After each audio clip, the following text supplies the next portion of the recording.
চীনের ফুজিয়ান প্রদেশের ফুঝৌ শহরের বাসিন্দারা বৃহস্পতিবার ঐতিহ্যবাহী ইউশেন অনুষ্ঠানে অংশ নেন। এই অনুষ্ঠানটি প্যারেড অব দ্য গডস বা দেবতাদের শোভাযাত্রা নামেও পরিচিত।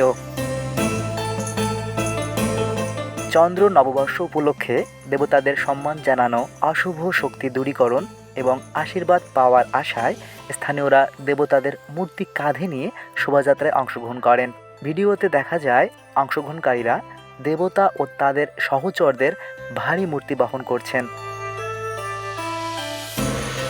শোভাযাত্রায় ছিল গং ও ঢাকের শব্দ, ড্রাগন নাচ, সিংহ নাচ এবং রঙিন লণ্ঠন। শোভাযাত্রায় যাওয়ার সময় লোকজন আতশবাজি ফাটিয়ে প্রিয়জনদের নিরাপত্তা ও সমৃদ্ধির জন্য প্রার্থনা করেন। একজন দর্শনার্থী বলেন, এই ঐতিহ্যের ধারাবাহিকতা দেখে তিনি মুগ্ধ। এই আয়োজনে প্রতিটি পরিবার ধূপ জ্বালায়, আতশবাজি ফোটায় এবং নিজেদের সদস্যদের অংশগ্রহণের জন্য পাঠায়। এটি একটি তাৎপর্যপূর্ণ বার্তা বহন করে।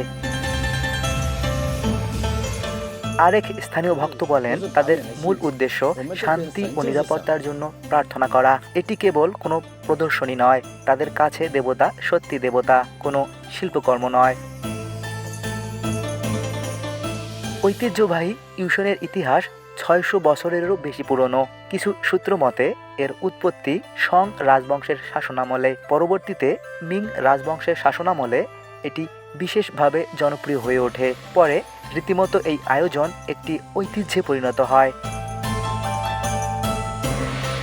ফুঝৌরের চাংলো জেলা ইউশন আয়োজনের জন্য পরিচিত।